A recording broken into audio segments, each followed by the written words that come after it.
questions really, really help. They give you that space. Mm-hmm. Yeah, they do. Yeah. Sure. I think we're down to Day-Day's question. All right.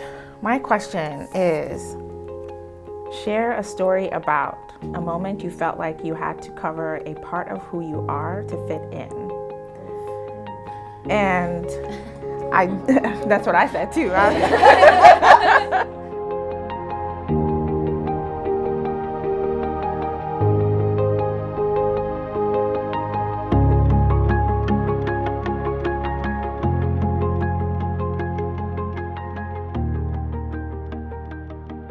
Well, before we get started, I just want to thank everyone for being here and being open-minded to come and have dinner with people that you don't know. If there was one thing that someone could remember, or that you wanted someone to remember about you, what would that be? So like, you're meeting someone for the very first time. What's the one most important thing that you want them to remember about you? I'm Raquel. I live in Baltimore, Maryland, and I think if I wanted someone to remember me after the first time meeting me, I'd want them to remember how my energy is. I hope I make people feel like my energy is a nurturing, warm hug to them. With that, Brittany, do you want to go? Sure. Sorry, I just gave your name. Yeah, so my name's Brittany. I am here from Rhode Island, and I really want people to feel seen by me. I feel like if they're going to remember one thing is that, like, she actually took the time to, like, see me and, like, know me, and that's, like, really important to me. So I'm Day-Day, and I'm here today from Oakland, California. Go Black Panthers. One thing that I really want people to take away from first meeting me is my sense of sunshine. So, and openness to a certain extent, but like, I have a very non-judgmental nature. I don't care who, what, where you are from, how you identify, anything like that. And like Brittany said, instead of being seen, I want people to know that they've been heard. It's beautiful. I love that. Hi everyone, I'm Ellie. I'm from Denver, Colorado, but I'm living in Baltimore right now. And one thing I really hope people know about me is that although I'm quiet, I think that my questions are like a way for me to process. So sometimes when I'm answering with a question, it's just because I'm more curious. Love that. That's beautiful. Well, I'm Lawrence. I'm from Denver, Colorado, via Southern California and Hawaii. I just want to spread aloha, and I believe that aloha brings change. And I love meeting new people and hearing stories, and that's a big thing in Hawaii is talking story. To get to know each other, get to know each other's cultures, get to know each other's values, and that's what I want to spread more of.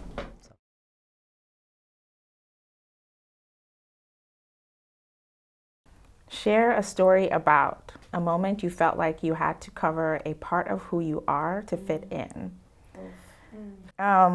So I can't share a single story or a single moment because my entire life has felt like a series of moments where I had to hide, obfuscate, remove, change, blend in different parts of myself that didn't fit into the environments that I was currently in or that I was in at those times. And the place that I am in now, where I'm starting to get comfortable with realizing who I am, all the parts of who I am, infusing all of that into the work that I do, is a special moment in time now where I feel like all of those things that I've had to hide. Growing up, I never talked about having a disability because I didn't know that you were supposed to talk about it. Growing up in a West African family, you don't talk about your lacks or the difficult issues. You don't talk about problems. You don't air those things out to people who aren't part of the family. So I wouldn't tell my teachers that I was going to be sick and uncontrollably not part of the class for long periods of time. I would just disappear. Or I'd understand what they were asking me of me. For example, when I moved to the US and I was learning English, I remember distinctly in third grade having an assignment in Ithaca where I was writing about Cherokees, their history, Native Americans, because Ithaca is surrounded by Native populations. And I did it. I did my entire assignment, never turned it in. Why? Because I wasn't sure that that's what I was supposed to be doing or that I had understood. And I would understand the words people would say to me, but I wouldn't understand the full context of what they wanted from me and what I was supposed to be doing. So I understood the context of who I was supposed to be within a West African household, but not removed and brought into a new context as an American Black girl child in the US. I was like, I don't know. I don't know. And so much is culturally understood, it's implicitly understood that I was like, I have a white mom, a Black dad, I'm adopted, but I'm also not adopted. My dad is my real dad. My mom is my real mom, whatever that means, even though she didn't give birth to me. All of these things. I never quite knew how to place the fullness of who I was in all of the different contexts that I found myself in until recently. So I've spent a lot of time hiding, removing, chopping off, getting rid of all the pieces of myself that I didn't think fit, depending on who I was around. And only now realizing that those pieces all still fit as a puzzle. I think it's really incredible to watch you share, because as long as I've known you, you've not shared these things, right? Like, for context, Dede I met before she moved back to the States. She was living in Japan. And when you were trying to get a job and move back, you know, we just had a very like distant relationship. And then as we became closer and closer, I knew things about the discrimination that you faced or different like challenges that you went through, but I didn't know the whole context. And you didn't have a reason to tell me, right? Like we weren't that close.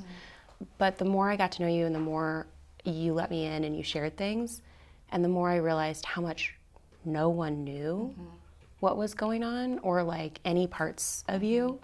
I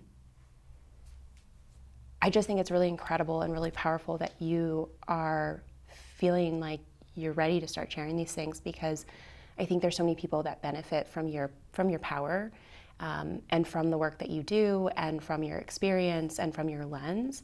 And so now that people can potentially see themselves in you as well, because you're the one that made me feel safe as I was like accepting that I do now have a new disability, that I think it's such an incredible opportunity to give space for other people to say, oh, there's someone else like me that's gone through this, some version of what you're sharing. So I was speechless at first just because I've never heard you share all these things out. And so thank you. Thank you. Someone really close to me recently told me that I had never actually told them about my experiences. I'm used to not saying anything, and I'm used to not sharing those things because they're not usually pertinent, or they're usually held against me when I share them. So for the most part, I haven't. So what has allowed you recently to come into this and grow from this? My rage. Really? Seriously, I'm just like, I'm fed up. I'm fed up. I'm fed up. I want to just live, and I feel like I can't breathe. I can't live if I don't come to the table with all of the disparate parts of myself that I've thrown around. I can't do my work. Look what you done made me do, Lawrence. I can't do my work well. I can't express to people what it means to be an intersectional person without showing them what it means to be an intersectional person. And if I'm hiding it from myself, how are they ever going to learn what it means to be a person that lives in this kind of body? May I ask a question? So like, was it that like you not sharing, was it because people didn't ask you questions or ask you the right questions? They didn't ask the right questions, if they asked questions at all. For the most part, they wouldn't ask questions, but if they did ask questions, they were often ignorant, they were racist, they were sexist, and like they were to a child that couldn't figure out how to express what it was that was going on inside. And like getting asked like, oh, is that your real mom? Like, well, what's real? Yeah, what does that like mean? she's my mom. She's raising me. Yeah. She loves me. She feeds me. She cares for me. Like she takes care of me when I'm sick. How is that not a real mom? And they'd be like, no, but like, is that a real mom? And I'm like, well, what else is a real mom? Did she give birth to you? No, but does that make her any less my mom? And then they try to rephrase what I said and say, oh, she's your stepmom because she's married to your dad. And I'm like, no, she's not my stepmom. My dad didn't divorce my birth mom. They were never married. So I have two moms, and they're both real. Yeah. But they didn't know how to ask the questions in a way that made sense to me. Yeah. So I just stopped. Yeah. Fair. I mean, it makes complete sense, like, especially if you're going to be completely dismissed, even when you give an answer, you know? So it's like, but I was just curious because if this is something that's new for you to share in this way, in this vulnerable way now, so even as an adult, was it that people just weren't curious? Because, for example, I just met you like, 48 hours ago, if even? I already feel really connected to you. I really enjoy you, and I hope we're friends for a while. We are. Just throwing that out there. But, you know, like you mentioned having sickle cell, and it's hard to even know what to ask somebody who's been suffering from a disability, including you, Leah, like with everything that would happen with your eye.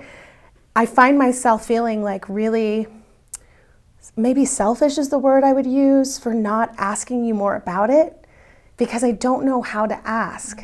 And I also don't want to bring up something that maybe you like, you know, I just don't want to rock the boat, you know, sometimes. And I'm curious. It's not for lack of desire of knowing more about your experience, but it's sometimes really difficult to know what to say or what to ask. And I think maybe if you could provide us here and this whole experience with ways for us to engage in those conversations and be more curious about what disability is, you know, especially the ones that are unseen, because your eye looks beautiful to me. Like I would never know had I not known. And of course I would never know had I not known. And anybody who's suffering from depression, you know, like a deep loneliness, or, you know, just something else that's like hidden. How do you ask? Okay, so I feel like that's part of why we're doing the social experiment, right? Like what I've observed from my line of work and from just being someone who wants to meet new people all the time, who spent my life wanting to meet strangers, is that people don't ask because they don't want to impose, they don't want to be rude, they don't want to ask something they're not supposed to. Learning how to have healthy boundaries to say, you know what, I actually don't really want to answer that question. And that's not me being rude to you or offensive. It's just like, you asked a great question, but I just don't want to answer it. And that's okay, but I don't think we were ever taught that. Yeah. I think because, I don't know about you all, but I know when I was growing up, I was taught you don't ask questions or you don't talk about politics or religion or sex or money, right? You don't talk about those things. They're off the table because if you disagree, then you're gonna have a terrible experience. This is a horrible way to go. Thankfully, my parents didn't encourage that. Thankfully, my parents were like, ask all the questions, ask all of them. And I think because of that, we never learned how to have disagreements. It's why we're so polarized right now, right? We think if we disagree or if we believe something differently, then we're on opposite ends of the spectrum, so we must hate each other. Okay. And so if we ask a question that's inappropriate or crosses the line or not what you wanted to answer, then I am offensive and I'm rude, so I'm just not gonna ask any questions. Yeah. But I think we have to meet each other halfway. So like in saying, I hope that everyone starts to ask more questions and finds their curiosity, even if you're like not sure, because you can say, I'm not sure how to ask this question, but I want you to know I care and I'm curious about your experience. And I do feel like you ask those questions a lot. You're really good at it. And not just in like our like professional dynamic, like in a friend dynamic. But then we also have to meet them halfway and we have to share. Like, we have to start opening up and sharing, because that's the only way we're going to start understanding everyone's experiences, and everyone's experiences are so different. So drastically different, right? Like, that's why we have high extreme depression right now, and like the rates of suicide in young people is so incredibly high because we're so isolated and alone. And so my hope is that maybe even just from this dialogue, people feel empowered to ask more questions, but also feel more empowered to share their stories. But it's also scary if you don't feel like anyone's listening. So the more we share, maybe, I don't know. So I don't want to take away from you answering that question too, but I just wanted to call that out, that it's my hope that everybody kind of tries both sides of it. Like, Leah's curious, I'm curious. The work that I do, like, you have to approach it with intentional curiosity. You have to be open to asking people questions, and you have to be open enough and vulnerable enough with yourself to be vulnerable with someone else. So you have to approach it in a manner that's like, I don't understand, and I would love to understand. What do you experience? Can you walk me through, if you're comfortable sharing? And I also need to then be comfortable enough to be able to say, I can walk you through within this context, or right now, or if I'm not comfortable right now, it's still too fresh or too painful, but maybe at a later time we can talk about it. And we're not taught that, as Leah said. We're not taught to be able to have that kind of dialogue where we're able to actually share who we are, our perspectives, our lived experiences, and know that this is our truth, and it may not be the same as your truth, but it doesn't make it any less true for me just because it hasn't been your truth. And I think that's something that's missing from our abilities to have dialogue with one another. Absolutely. So if I were to deduce this, you know, using my skills as a therapist, it's curiosity on the, maybe the inquisitors. If you want to use that. Yeah. But like, if I want to like ask questions that I need answers to, the curiosity piece is so powerful. That feels genuine and intentional, right? And then on the other side, maybe it's permission, you know, so even for me, like, permission to say no, that I don't really want to answer that, or that doesn't feel good for me right now, but I hope to be able to share it at a later time. Or, yeah, actually I feel pretty healed and I can share this with you. So just the permission. So permission and curiosity, it feels like the two things we need to share